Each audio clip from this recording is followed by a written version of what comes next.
Hello and welcome to the How I Failed in Business podcast, the show that aims to bring to you failures so that you can learn from them and not make the same mistakes as other people. Sometimes we laugh, sometimes we cry, but most importantly, we have a good time. I'm one of your hosts, Rob Spence.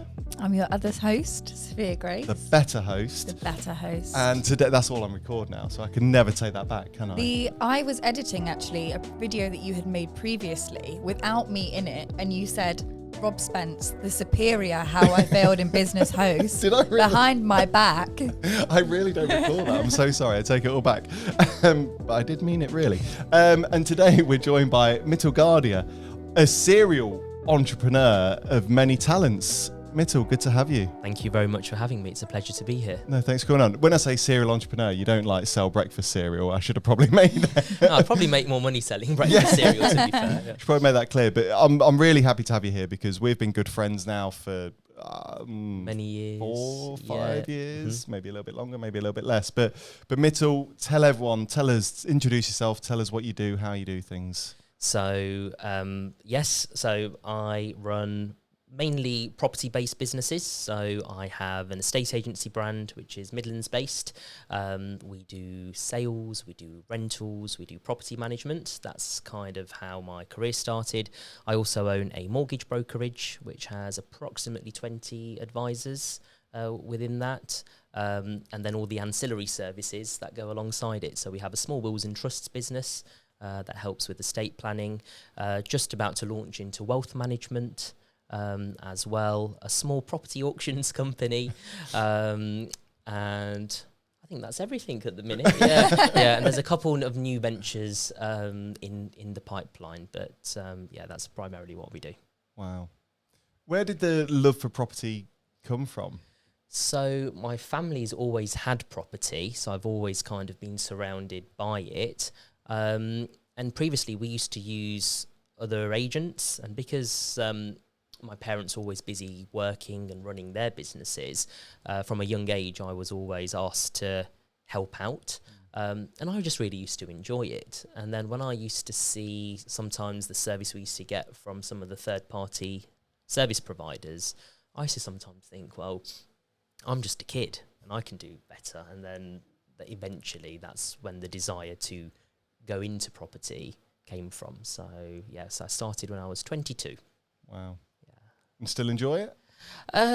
Yes, property is one of those businesses. It's very, it's people's most important transactions, and obviously the key word there being people.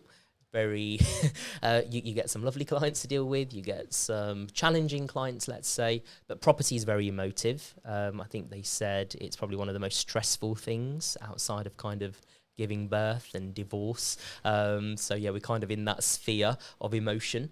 It does have its challenges. But on Friday, as an example, we handed over 7 properties to their new owners, and just to see the smiles on everyone's faces, that was a really nice reminder as to why I do what I do. And I remember, sorry, go on. No. Oh, I was, you're dying again. I saw, oh no. Sorry.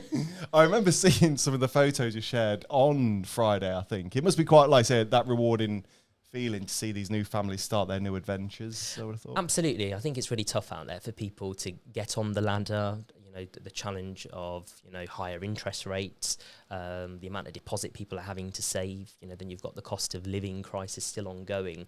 So it's a big step for people.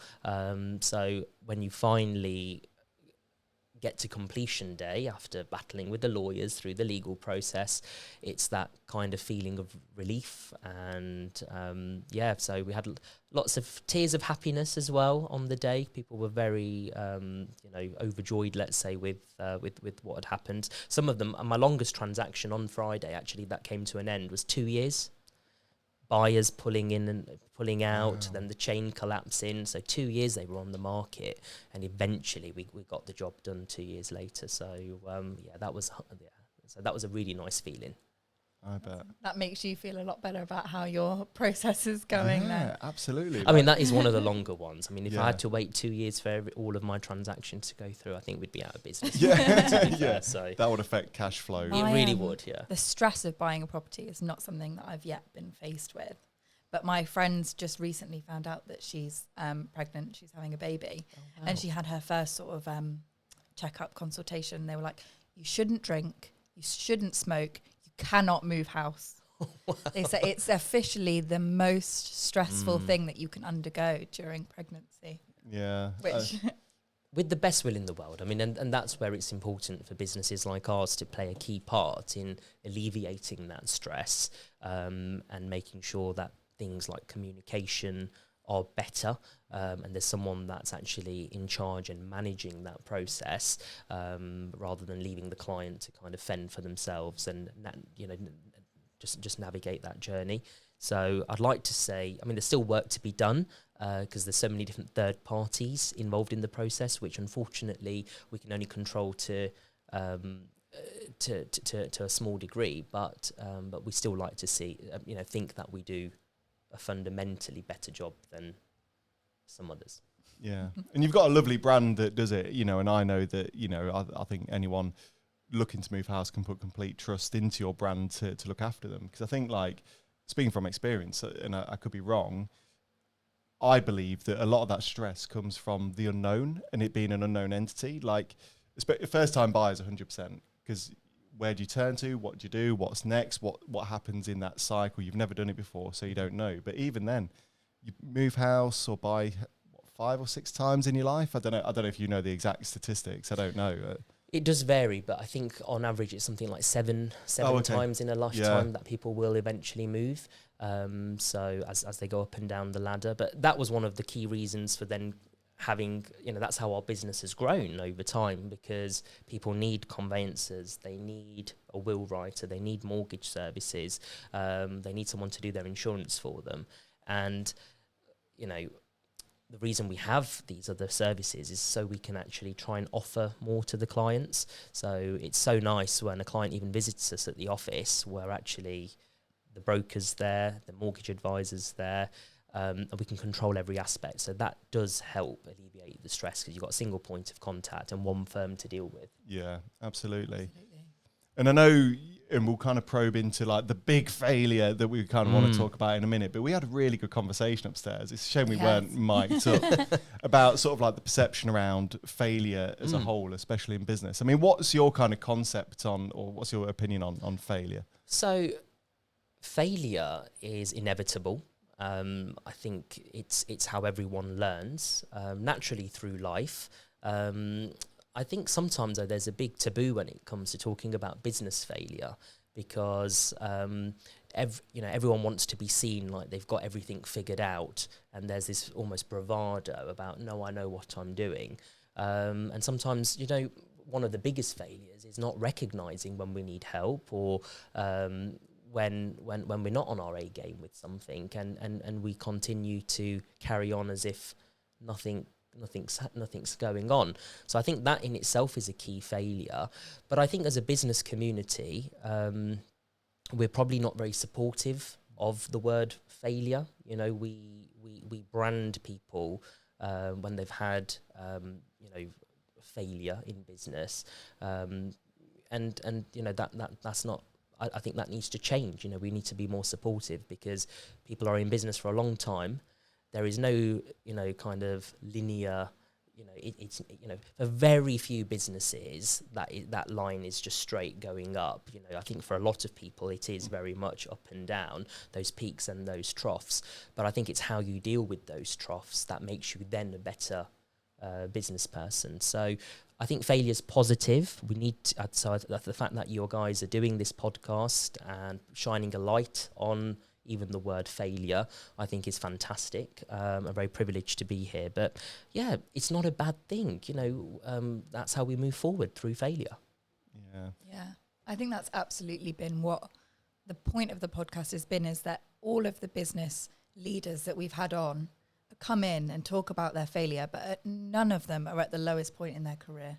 Definitely They've all, that trajectory has gone back up, and it absolutely will. And I think that's what we're trying to talk about, really. Yeah. What's interesting, and I find this really interesting, is when I was going through probably one of my key business failures, which we'll come on to, I'm sure, in a moment, but the way, you know, I was made to feel. It's probably the way I felt, you know. Sometimes I think I was harsher on myself than probably what, other people perhaps judged me for. But then you go to like these keynote speaks where you've got these incredibly successful business people, and people like the Lord Sugars and the chap from Gymshark and whatnot, all delivering keynote speeches, all talking about how their businesses almost went bust or had gone bust and they started again, and everyone sat there giving them big rounds of applause.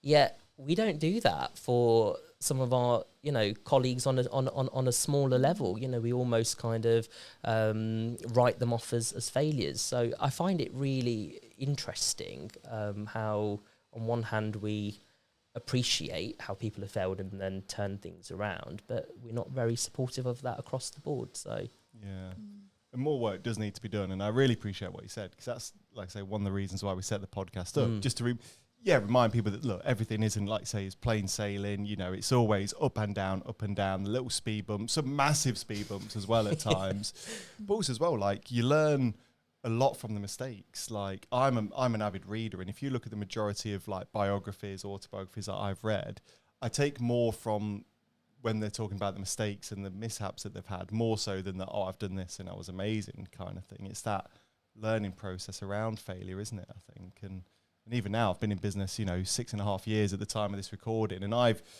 seen so many businesses go through that churn of made a mistake, left this position, now is doing this, and they're doing great things. So, and even for yourself, let's talk a little bit about what we can. We can only talk a little bit about it, from my understanding, can't we? But you had a... Yes. So, would you like me to explain? Please, please. Let's put the viewer and the listener out of suspense. Fine. Here. So naturally, my estate agency business was growing. We were doing extremely well. So I took a estate agency business that I started literally from my study at home to earning just over £2 million in fee income with 53 staff members across 8 offices. All sounds wonderful. Unfortunately, I was a franchise business at the time, and I had just acquired a business to merge into the franchise operation. And, I can go into the details of, I was badly advised, and, I shouldn't have trusted some of the advisors, etc. But that was my first acquisition, probably the biggest acquisition done within my network at the time. And that was one of the key learns, actually. Sometimes you do trust third-party professionals because that is what they brand themselves as their careers. But actually, ultimately, you're the one signing the contract. You are the one that's going to pick up the pieces if anything goes wrong. So you should always do your own due diligence. That's a massive learn from me from an acquisition perspective. But long story short, it wasn't the right fit to be in a franchise business. And unfortunately, that business did fail. Now, with me being quite high profile within the property sphere, having won some big industry awards and constantly in the industry press for usually positive things, obviously when, as they say, the rising star fell, that was quite tough. And I was all over the industry press, for having a failed business. And that was absolutely horrific for me at the time, is I think I just felt shame more than anything. I thought, I'm someone that's always kept my personal brand, my reputation always intact, and now I'm all in the industry press for the wrong reasons. And people were being quite unpleasant actually at the time as well. But it's all good, it's all character building, it's all part of the learning process. But then on top of that, only dealing with the failed business and looking after my clients, my staff, to make sure they weren't impacted. So I had to do lots of reading as well. I actually bought some books online, kind of at degree level, about things like commercial restructures, litigation, because sometimes you pay these lawyers hundreds of thousands of pounds, and this is how much my legal bills were coming out at the end. They still ask you at the end, right, what is it you want to do? And I'm thinking, what do you advise me to do? That's what I'm paying you for. And no one wants to take any responsibility. It was very much a case of, well, we await your instructions. So I used to think, okay, right, I need to take a step back, and doing that research, learning, and it was quite, I felt really down at the time because I had to put up a brave face for my staff because they were all kind of thinking, well, what's this we're reading in the press? Sometimes we weren't alerted to what was coming out in the press. Sometimes the team would send me a message very early in the morning saying, have you seen this?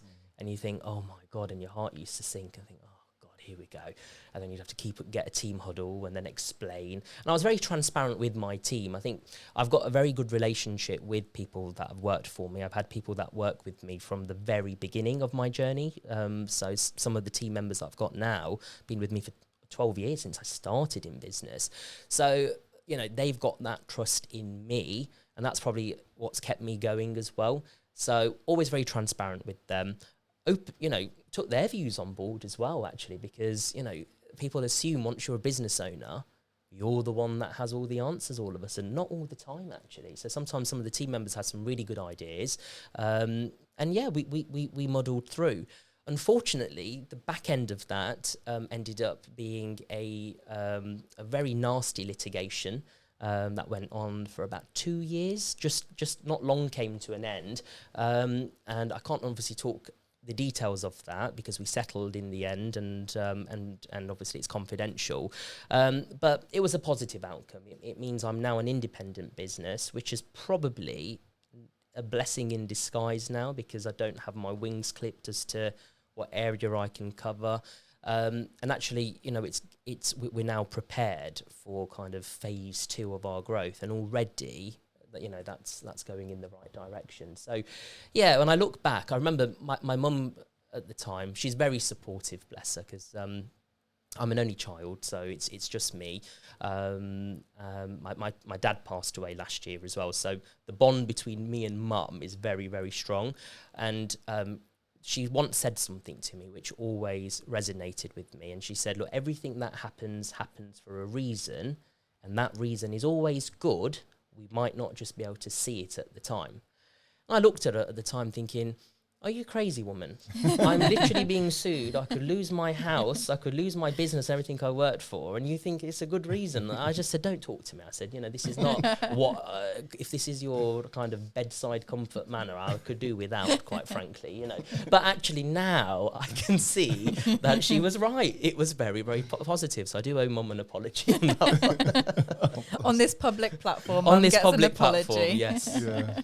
Oh, but and obviously I love how open you are about it now, and I think your mum is right. Your mum is right. And I'm not saying that just to get brownie points, but I think when you're out of the situation, you can always find the positives. But can I ask, when you were in that situation, you were getting sent these newspaper articles and so on, how did that make you feel?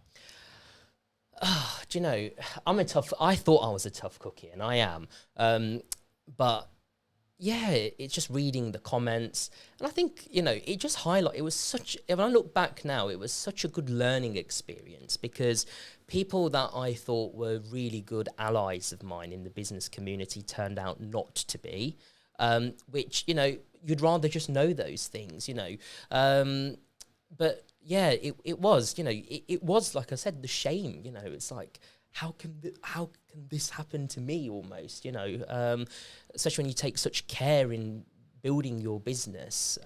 You always look after staff, you look after your clients, you want to be the best you can be. And you sometimes then think, why on earth am I in this scenario? Especially when you could see it was through no fault of your own, but that's just life. It's one of those things. So the thing with me though, Rob, is, I'm not one to dwell on, I'm not one of these that sits there feeling sorry for myself. At the end of the day, if you're presented with a problem, then we have to find solutions. It's the only way forward. So my whole, it was all about what's the solution, even if it meant things like looking at how we restructure, what does that phase 2 journey look like, what's best case scenario, what's worst case scenario,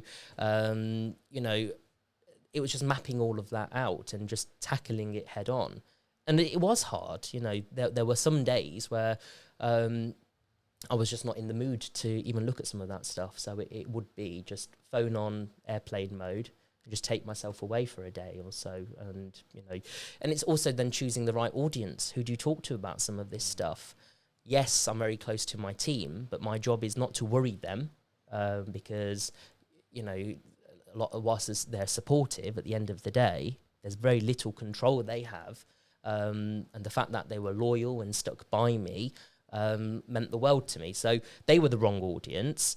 If you pick up the phone to your lawyer, they want to charge you £300 plus that to have that phone call, which doesn't really result in anything anyway. Who do you talk to about this kind of stuff? So it was very isolating. Yeah. But yeah, it was fine. And, the question I said to you upstairs, I've got something I want to ask you, because I saw some of the articles that came out. I only saw 2 or 3 because it got picked up by local press and all sorts. Yeah. Do you feel that the press are against business owners and entrepreneurs? Do you feel like when they see the opportunity to go after someone that they do, or do you think they are quite unbiased? I think there's a few factors in that. It depends what other news is going on at the time, and if there's not much, slow news day. Yeah, slow news day, and then you almost fall victim of that. I think sometimes they think sometimes you're an easy target. So when you hear the likes of some brands like Debenhams going out of business or anything, the kind of narrative on that is, oh, that's a shame. The poor staff. There's no face to it, though. Who's ultimately accountable for that failure? Whereas with my business, there was me. It's very easy to pinpoint. So it was, So I did almost feel like we're small business owners. In these scenarios, we are easier targets. But then it lasted for a day, and then obviously there's a new story the kind of next day. But this stuff then does still have its impact, luckily my clients have worked with me for a very long time. Lots of them just picked up the phone and just said, I've just seen this. I know there'll be more to it. And they were very supportive. And actually it was those little nuggets that kept getting me through and thinking, right, okay, I just need to look after my circle, my staff, my clients, and just ignore what's going around. But yeah, I think it got to a point. I think there was an article that wasn't factual in the end, which has then later been removed, and that's what highlighted to me that perhaps I am being a bit, kind of pin the tail on the Mitul almost. And then I had to pick up the phone to this one editor, and I said, look, I've just ended a really long legal battle. I quite enjoyed, actually, I've learned quite a lot about the process. If you want to be next on my list to be sued, you write one more syllable about me. And ever since then, it's kind of stopped. So, so I thought sometimes just getting your head down and staying silent on the matter just will make it go away. But no, sometimes you do have to just speak out, set the record straight, and defend your position. Yeah, give both sides of the story. I think so, yeah. So, For sure. Because, that's the thing. We're constantly going to the press for press releases when it's glowing stuff, and then all of a sudden it's not so glowing and we're upset that they've written about us. Yeah. But then there is also this thing of that we are relatively unprotected. Why would an estate agency, brokerage, or a marketing business have deep legal knowledge of like what can and can't be written about? And we do love the attention, and then we hate it, and it's horrible. Yeah. But I think there is this thing of, like that you were saying, that it's kind of lonely at the top. Mm-hmm.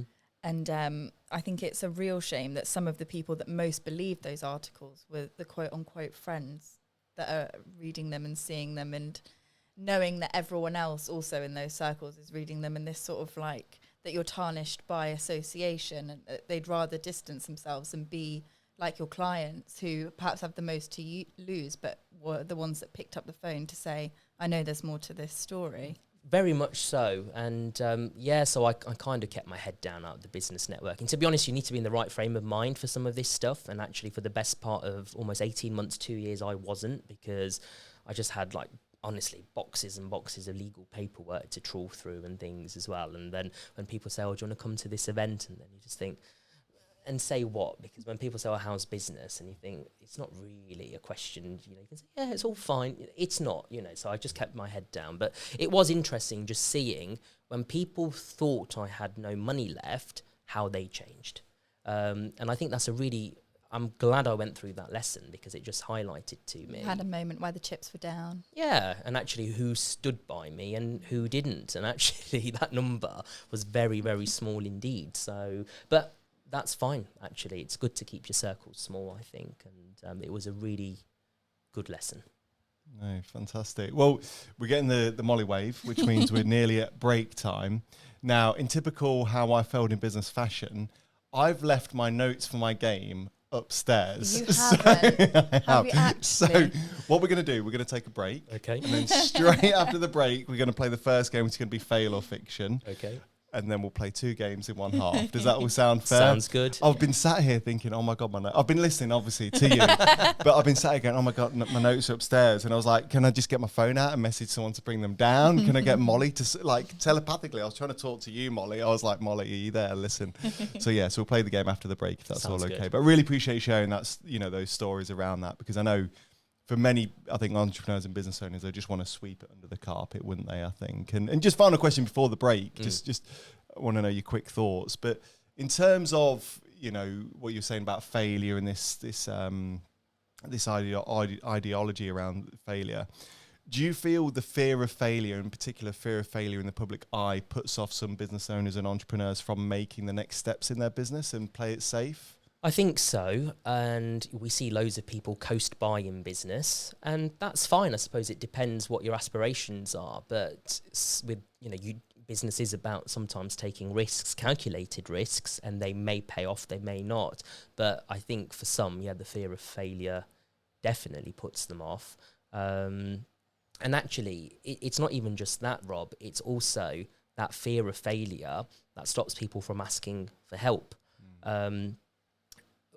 Some of my business colleagues within my former network that I spoke to were going through some quite similar stuff. And I said to them, don't wait for this stuff to deteriorate further. You need to tackle it head on and nip it in the bud.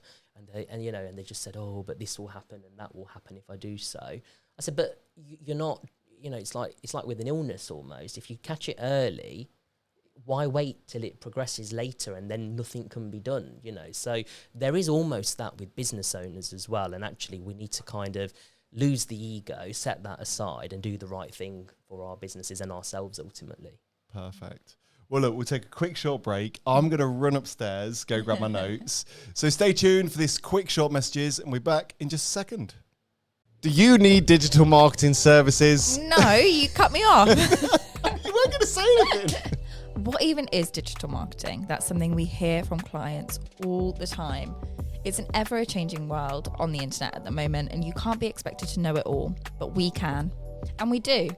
You can contact one of our digital marketing agents today and find out exactly what services we could offer you. Are you struggling with social media management, personal branding, website design, SEO? Would you like to see what paid ads might be able to do for you? Or perhaps you want to run a new campaign over email? We can handle this all for you. So get in touch today. Should I have looked at you? So? You do the rest of it. You were smashing that. I don't want to take that over. Yeah, visitors at www.paragonsalesolutions.co.uk. I'm very blessed to have a great digital marketing team. We've got Sophia, who has come in and absolutely smashed it. And we've got Molly, who is an ever-present gem of a digital marketing whiz. If you need any help in getting more bookings, inquiries, leads, sales, anything like that, get in touch.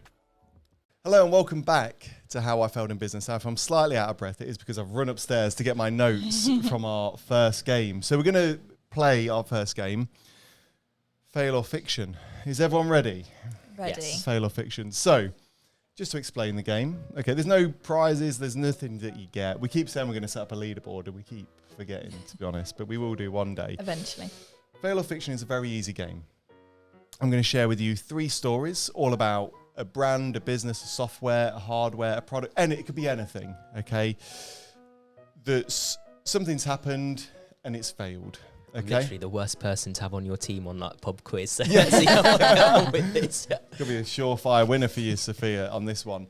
So yeah, 2 of the stories are true. Mhm. One of them is false, completely made up. You've got to guess which one is the made up story. Okay. Does that all make sense? It does. Okay. So we'll start. So our first story involves Samsung's smart shoes. So 2016, Samsung supposedly released a line of smart shoes called Galaxy Steps, which were meant to track your steps, monitor your heart rate, and give you directions. Unfortunately, the shoes were uncomfortable, had connectivity issues, along with poor battery life, leading to a quick market exit. So that's number one. Next up, we have Yahoo's missed opportunity. In 2002, Yahoo had the chance to buy Google for $5 billion, but decided against it, considering the price was too high. Google is now one of the most valuable companies in the world. Finally, we have Kodak's digital misstep.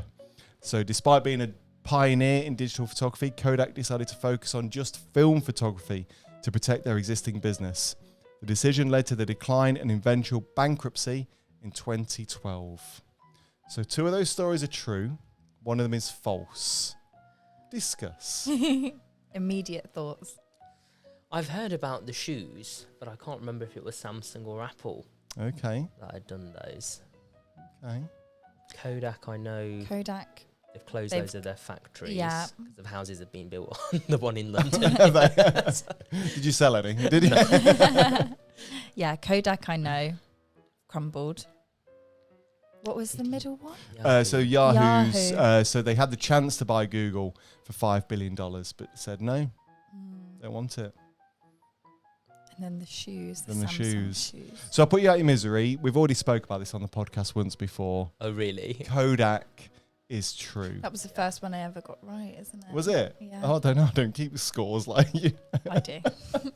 Goes into your little record of achievement. So yeah, so they failed to embrace digital technology. They had it all. They were one of the pioneers of it. Just didn't take it on and just went bust because they focused too much on the film photography Well, side. this is So quite tough actually because they could both be quite plausible. so yeah, so we've got the Samsung smart shoes. So 2016 this was. Yeah. And then they've also got Yahoo's opportunity of To buying buy Google. I didn't hear about that, to be fair. No. I have seen something about these smart shoes that replicate basically what the Apple Watch does. Yeah. I mean, it makes sense. It makes sense. Because what better to count your steps than shoes? This is sidebar. What- After going away, I can't get over how inaccurate the just Apple fitness tracker is. It's one of the worst things I've ever. That was your main takeaway Encountered. from holiday, was it? Yeah. Everyone's going for these whoops now, aren't they? Yeah. Instead, Oh, the so I've Whoops. just ordered mine yesterday. Oh, are you going for one? Yeah, it's a very much a Dubai thing. So everyone in okay. Dubai's got one at the minute. So everyone keeps talking about. Sometimes ask people like, should we go out for a drink? They're like, no, I need to. According to my Whoop, I need to prioritise my sleep this evening. That's the new thing. God. I don't think I'd allow a watch to dictate my life, to be honest. I think I need a boss. Yeah. So, So what Okay. we're going with? I'm going to go with the first one. I'll go with the second one. So you think the first one is true or false? Sorry. True. Okay, and I'll go second one's true to be contrary. Okay. Okay. So if you were to opt for the smart shoes being correct, then I can tell you you've taken some steps in the wrong direction. That was a completely really? made up story. Was it That's right. really? Yeah. So Yahoo, we'll come on to Yahoo in a moment. Samsung have ventured into various wearable tech, but never Shoes. produced a product called Galaxy Steps. I'm going to Google that. Okay. I'm going to send it to you. Watch. Fibbing. We're going to get complaints in like, no, it was just called something different. Like, so Yahoo were given the opportunity to buy Google and just didn't take it. And they missed it because $5 billion seemed too high, but I'm sure Google are like turning over $5 billion per day Revenue. these days, Yeah. aren't they? They keep It's- squeezing the pay-per clicks, don't they? But Yeah, every platform is, every social media. But yeah, so there we go. So that was your first time playing Fail or Fiction. Was it as scary as you thought it was going to It be? wasn't scary, but no, I failed on a How I Failed in Business If you're going to podcast, fail so- at anything, fail Yeah. at a game Yeah, that has yeah. no prizes. Don't worry, we won't send it to the press. You'll be okay. You'll be absolutely fine. But I know you've now recently moved again, but you had some ties between us here in Leicester, and you've spent some time living down in London. I did. So Yeah. I'm from London originally. Moved to the Midlands a number of years ago, but lots of strong ties still back in London. Do quite a lot of business out of London. In fact, only 10% of our business is done locally. 90% of it's now done nationwide. That's more kind of in the financial advisory and the ancillary businesses. Property is still very much kind of Midlands centric at the moment, but that is soon going to change. So yeah, breath of fresh air, being in the capital. Yeah. What are the main differences? 'Cause, I mean, you love London as well. I love don't you? London, yeah. Yeah. I mean, what's the attraction to London, do you think? I think it's, and without a risk of sounding derogatory, it's the people. It's a very different mindset. So I talk about, people that know me, I talk about the Midlands mindset an awful lot. Sometimes I think it's like we live in a big village almost. We sometimes restrict ourselves. We kind of habits of routine, which there's nothing wrong with that. But I think sometimes in business, when you're looking for other opportunities to meet other people that can help you take your business further, I do sometimes think we're sometimes limited if we just isolate ourselves within certain surroundings. So London, I think, is full of opportunity. It's it's an international hub at the end of the day. So you meet people from all parts of the world. It's just it is a different world altogether. And actually the opportunity and the connections that you can make there, that then, it's helped my business no end. In fact, we have grown as a result of some of the connections I've made in London.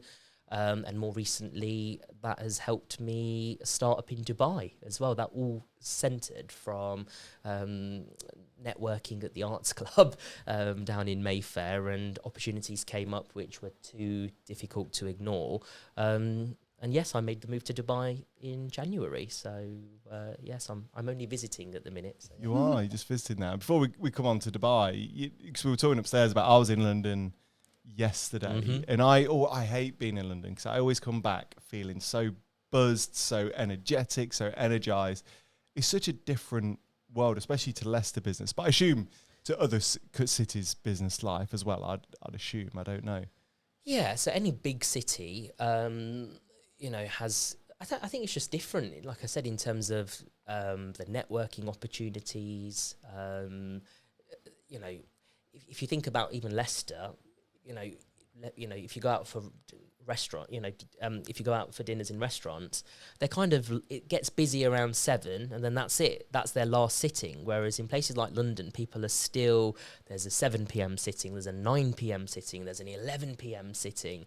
It doesn't stop, like the whole city here goes to sleep after a certain time. And it's not a bad thing, like I say, but it's just very different, like I say. It's I love it. I was delivering some sales training to a team, and like even I think just the mindset of individuals. I was talking to one of the girls who I delivered the training for afterwards, and she has to get into the London offices. She has to have an hour and 20-minute commute in, an hour. She lives out in Surrey, so she's willing to commute an hour and 20 minutes. I wouldn't say I wouldn't say it's an entry level job, but that's normal though. Yeah. My best friend does that. Really? Yeah. She lives in just outside of Woking. Right. Travels in every. Yeah, it's quite normal. Works hybrid, but yeah, it's quite normal. Whereas here, if you got stuck in 10 minutes of traffic and your journey took you like 20 minutes to get to work, it almost ruins someone's day. Yeah.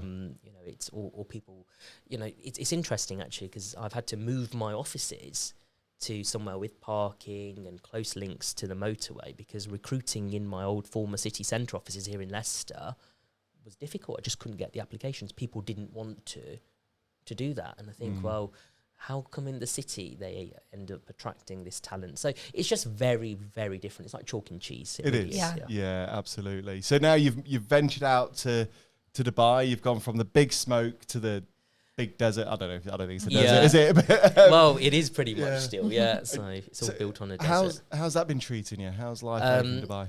I absolutely love it. It's still early days. I've only been in Dubai now for 6 months, but so far so good. I mean, the opportunities in that short space of time. I think everyone that goes to Dubai has gone there to better their life. It's a strict country from a sense of, there is no welfare or anything. You are on your own, and it's a very expensive city to live in. So you have to work to survive. A lot of the roles there are commission only. And that does something to people, you know, it motivates them. But there's a nice community spirit in Dubai. Everybody's happy to help one another genuinely.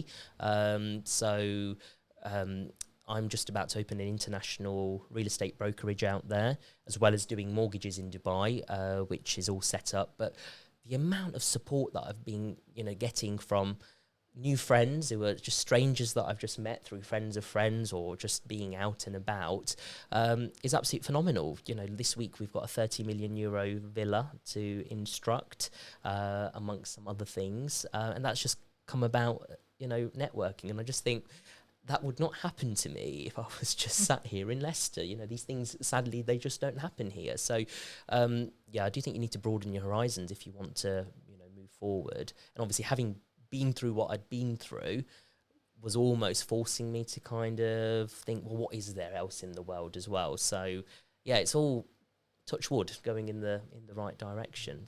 So much so, actually, one of the people that I came across, and you probably saw it on my Instagram, they were just friends, and they took me on this ice driving trip where we were racing supercars. Yes. Yeah. So it was a 50,000 euro per person trip. Private jets from Dubai to Lapland, Sweden. Helicopters to the resort. You get an instructor for 9 hours a day racing all these supercars. And these guys, yeah, it was just come along. You know, I think let's network together. And the opportunities on the back of that trip have been absolutely phenomenal. And these are where some of these instructions are coming from. Made really good friends with a lot of the guys on the trip. And yeah, we're going to end up doing some business together, hopefully. So it's just amazing, isn't it? Once you step out your comfort zone, you step outside your normal environment, what opportunities are out there. So it's really opened my eyes. I love that. Have you ever been to Dubai? I've never been to Dubai. No, one of my closest friends at university, she was, her dad was expat to Dubai, so the whole family lived there. And there was sort of talks of it, and then COVID, unfortunately, and then it never transpired. There's a lot of British expats in Dubai, so it's almost like the new Spain. So lots of British pubs popping up, but yeah, it's, you know, British are very, very welcome in Dubai. Lots of opportunities for us over there. And actually for our business, the bit we've overlooked is, yes, the opportunities within Dubai, but it's actually the British expats needing help with their mortgage and financial advice here back home, because there's not that many firms that will service people from outside of the UK. So we are now kind of capitalising on that. So we didn't mean to, it just kind of, you know, we've kind of fell into that, but it's a really, really good market and one that I'm really happy to be part of. Yeah. And obviously, if you ever want us to come out, you know, if you ever want us to come and visit. You're always welcome. Absolutely. There we go. You heard that. There we go. Heard that here first. But yeah, we can come along. Just before we start to wrap up, we were talking obviously momentarily ago about, you know, offices over, you know, near the motorway and so on. I just want to touch upon the motivation to get an office, just because, you know, it's a debate that we always talk about, you know, both here on the podcast, but just internally as well, about around office use, especially in the day and age of technology, people working from home. Why have you still kind of, and I know you're opening up more offices for some of your sub brands, you know, we are, yes, you know, for like that physical walk-in mortgage advice, and also your estate agent. How come you're still going down that route? So I think certain markets still haven't caught up with the times. So certainly our rural markets still require a local presence. So, you know, my, you know, eventually, you know, we used to have 8 offices once upon a time for a estate agency. That has now all been consolidated into one hub. We're kind of reversing that now with the new Rothley office opening for tailors, which is very exciting. But we still have an office because most of my team are hybrid workers. I think working solely at home, although as lovely as it sounds, is actually soul destroying for a lot of people. You know, you know, we are social human beings. Even if we don't think we are at times, we do need that element of contact. A lot of my people that work for me are self-employed, certainly in the financial services business. And we encourage them to come in. So we've got a nice creative space. We've got a place where they can collaborate, they can share ideas, especially if they've got challenging cases that they need to bounce ideas off their colleagues from. And actually, we've created a nice environment for them. We don't dictate what days they come in, but we do say, come and visit us at least once a week, if not twice a week. And we have a core team that is office-based. And actually, that is healthy for them. And actually, if I look at the team members, we still have some team members that work solely from home. And actually, if I look at their performance compared to those that do hybrid working, it's the hybrid workers that have a bit of routine, a bit of that human contact, are probably doing double the amount of business than some of those that are doing the hybrid working. And we check in with them and say, how are you getting on? And they say they're fine. But, you know, I'm actually a big believer in sometimes people don't know what's good for them. You know, what they say and what they actually need. And, you know, so that's why I will commit to having office spaces for my team, because I think it's healthy for them. Yeah. No, I agree. And I think, like, if we look at what we were saying a moment ago about sort of, you know, that kind of Leicester way of working and being in London or Dubai, it does always go back to you become the sum of the 5 people you spend the most amount of time with. Mm-hmm. And I think if you're at home isolated, you're only seeing your cat and your dog, you know, your postman, because you're picking up all the local Amazon deliveries for all your neighbours. That's what you become to some degree. That becomes your life. But if you are getting into the office, having engaging conversations with your colleagues, with customers, clients, you better yourself, you see a better lifestyle and everything else, don't you? You do need that time to think. I mean, I struggled with this because obviously when I moved to Dubai in January, I was still getting set up. So a lot of it was working from my Airbnbs where I kept, you know, hopping around until I decided where I wanted to be. And yeah, you literally in the same room, you're on your computer, and I found it was really, really dangerous, and I used to have to push myself then to go out and meet other people and things, because that's when things like self-doubt, lack of confidence, those types of things can start to kick in, actually, if you keep yourself to yourself, you know, too much. So, yeah, I think working solely on your own can be quite dangerous, actually. It can be really isolating. And sorry, I keep saying one more thing. I feel like Columbo. One more thing. If you could go back to your younger self, your younger entrepreneur, or even if there's any like young startups or people just getting into business now you've been through what you've been through and you've experienced this failure, which is probably, dare I say, and I hope you don't mind me saying it, probably one of the biggest failures or, you know, well, it is, scenarios on paper. It cost me over 7 figures. Wow. Yeah, of hard-earned cash, you know. I could have retired by the time I was 30. I've now had to push that goal to 40. But no, I did. I lost almost 1.5 million pounds. Jesus Christ. So it's a lot of money that I've personally lost. But it's one of those, you know, we'll make it back up. And I think that was the key learn from this as well. Sorry, I keep going on a tangent, but, you know, yes, you can lose possessions, you can lose a little bit of money, but the one thing no one can ever take away from you is your skill, your ambition, and your ability. So if you've done it once, you can do it again, and probably you'll do it better, you know, and that is something that, well, we are doing, but, you know, that's something no one can take away from you. Couldn't have asked for a better soundbite if I'd tried, Mitul. So thank you very much. Are you ready to play our final game? Yes, go for it. I need to win this one now. Yeah, not that I'm competitive. I think you'll be good at this one. Okay. I think you will. Is it estate agency based? Yeah, it's not. I should have done, shouldn't I? No. So fair advantage and all. Yeah. I know I should have done, but with mystery mishaps, all we're going to do, we're going to look into one. Once again, it could be a brand, it could be a product, it could be a service, it could be software that was quite prominent and then has vanished. You know, it's gone bust, or something's gone wrong. I'm going to share with you 5 clues, and you've got to try and guess what it is or who it is, or what it was. Okay. So this one is all about a leader in industry but suffered a dramatic downfall due to a series of poor decisions and external challenges. Are you ready for clue number 1? Yes.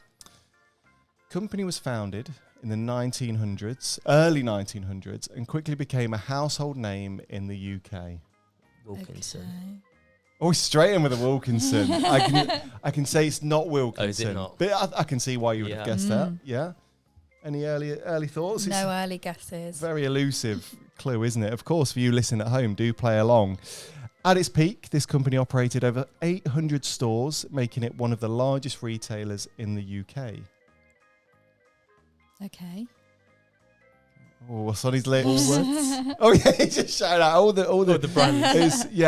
I can see why you would have gone for it, but Is it no, not? not Woolies. So, you ready for clue number 3? Unfortunately, again, you're at a disadvantage because we've had all this. Have you already. really? I Yeah. need to listen to more of your podcasts. Yeah, if you could, that'd be clearly, great. don't I? To be So- fair, it's also not fair because we're quite far ahead in recording, so that Oh, one might yeah. not have come out yet. Exactly. So in the 2000s, the company faced increasing competition from discount retailers and online shopping. It's not bloody like Pound World or something, is it? It's not bloody Pound World, no, Yeah, they're or still Pound going Land. on. No, Okay. Poundland beat them. Did they? I The was getting race for the confused. pound. Oh God. Okay. I mean, that clue was nothing really, was No. it? So there was an attempt to revamp its image, but it failed. So there was a failed attempt to revamp its image and product lines in the mid-2010s, Ooh, resulted in significant financial losses. British Home Stores. I was Any thinking advance- VHS as well. 'Cause it souns like VHS. Well, I'm thinking Mr. they made the Green, transition, yeah. didn't they, to BHS? Yeah. Well, you're both wrong. The company entered administration in 2018, marking the end of its long-standing presence on the British High Street. Phoenix. Could be. They were never discount brands. Oh, were they It was not? high end, wasn't it? So was bloody, what's it called? House of... Oh, House of Fraser, Fraser. but yeah. Are we warm? We're not, are we? We're not experts in failure. I just need a Retail- final answer. Retailers of what? Did we ever Household. establish? Household. It says wait. So it became a household name. I've not got any clues. So they did face increased competition from discount retailers. I'll give you a sixth. Go on then. A sixth clue. I don't know what to say without giving it away. I would say they were quite middle to high end. Oh. Okay. Okay. Have they been purchased by someone else now, do you know? Because if they have, I heard guess. I want to say yes, but we need to fact check that. There Might was be one in House of Leicester. Fraser then. Yeah, Laura Ashley. Oh. That's a good Next have one. bought them. Any ideas from you, Molly? Any? She's saying Debenhams. Debenhams. Actually, Oh, was it right in front of our faces the whole maybe. time? I thought they've only just closed. Was that 2018? They closed during COVID, didn't they? They didn't make sounds it really bad. I out. don't shop in any of these places, so I haven't got a clue. Well, to put you and the listener out of their misery, shall I give you the answer? Yes, please. Yes. The funny thing is, I'll tell you, one final clue. One final clue. One final clue. You've both said it. We both said it. It'll be House of Fraser then, surely. House of Fraser. Are we locking in as our final answer? It was House of Fraser. Yeah. It Yeah. was, Yeah. yes. We'll count that as a win. Yeah, well done. So, yeah, the answer is House of Fraser. Despite its historical significance and extensive retail network, they just struggled to adapt to modern retail trends and ultimately entered an administration in 2018. They're coming back now, though, aren't Are they? they? Everyone's coming back, aren't they? What's They're all- interesting is a lot of these brands, even though they failed in the UK, they're doing actually really well in overseas markets. Oh, So okay. brands like your Debenhams, like Mother Care, Early Learning Centre, they're all still going in Well, Dubai Mall. Boots have bought Mothercare now. Are they Right. actually? Yeah. Gosh. Yeah. We said this the other day on one of the episodes. I can't remember which one it was now. But, there seems to be like an abundance of brands that have just vanished off the high street, but they're now making that comeback Mm. Yeah. again, maybe in smaller little chunks or whatever. Yeah. But once again, it shows that if something fails, it doesn't mean that it's a failure forever. No. It Just just needs means it's the model. It just needs to change. Yeah, just got to get with the times, and sometimes that Exactly. means it's collapse. And I think a lot of the time what we're seeing is sort of these parent companies start to emerge, and everyone sort of begin to sit under this umbrella. Seems to be the new. Well, they still own the goodwill, don't they, and the Yeah. brand. So I Well, think it's how they then introduce that. But then, interestingly, a lot of people are buying these brands as well. So and then putting them in different markets overseas. So like India being a massive one at the minute, they keep buying and buying rights to loads of different brands, like Hamleys, for example. It's doing so well in those emerging markets because there's just so much more disposable income and wealth. So yeah, it's really interesting to see how businesses, if they do change their surrounding even, can be successful somewhere else. Yeah, where there's a will, there's a way. There certainly is.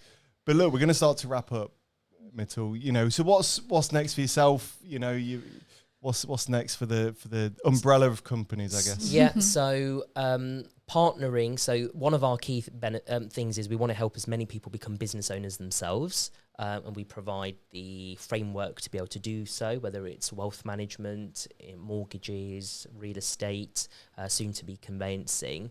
And actually what we're going to do is start to systemize that and bring on more and more partners and expand that model. So that's kind of our strategy for growth. But we want to do it with people and take as many people on the journey with us as partners rather than employees. So very much looking forward to doing that. We've already got lots of people starting, and that model will be replicated over in the United Arab Emirates as well. So very exciting indeed. Fantastic. So if there are people out there that think, actually, this sounds right up my street, I want to get in touch, how is the best way for people to kind of contact you or reach out or follow you? Or follow me on my Instagram. I'm sure you can tag me on. We will tag it in. Yeah, what's your handle? Reach out. It's just at Mitul Gadhia. Perfect. Send me a DM. And interesting. I spoke to somebody yesterday, not from a property sphere, but would like to be coached into becoming a property expert. And those are definitely the types of things that we can do. You don't need experience. It's as long as you've got the passion, the will, the rest is just a process. Amazing. But no, thanks so much for joining us. Thanks for having me. It's been a pleasure. Thank you. Thank you. Okay. I'll let you close. Oh, amazing. So this has been another interview episode of How I Failed in Business podcast. We have our overview episode dropping on Friday, and then we will have another interview coming out next. Well, actually, sorry, I didn't tell you this. I was supposed to tell you, but typical Rob Spence fashion, I didn't tell you. This is going to be the 49th episode. Wow. Which means our next episode is our 50th. And what an episode it is. Yeah. Not one to be missed. It will be We've weirdly already recorded it. a Sophia and Rob special. There will be no guest. Oh, wow. But there will be a bottle of yeah, so that bottle there, we recorded the 50th episode so early. We recorded it like 2 episodes in. I was on a real hangover spiral. Yeah. And Rob decided that the best thing was hair of the dog. And it was interesting. We pulled it off, yeah. Definitely not one to be missed. Not one to be missed at all. And stay tuned to the end because you can see the timeline. You see as one more glass, glasses 2 get glass, drunk. 3 glass. So yes, so the next 2 episodes dropping after the overview will both be video versions of our podcast. If you do check us out on YouTube, I would advise it for that one if you want to see us slowly deteriorate into the sofa. But you can check us out anywhere that you do listen to podcasts. We're on Spotify, Apple Music, YouTube. And if you want to follow us, get in touch, you can follow us at pretty much How I Failed in Business everywhere. And if you want to send us a DM, you can absolutely come on the podcast. Or if you want to be a bit more old school, you can send us an email at howifailedinbusiness@gmail.com. And until then, we will see you in the next one. Bye. All the best. Bye.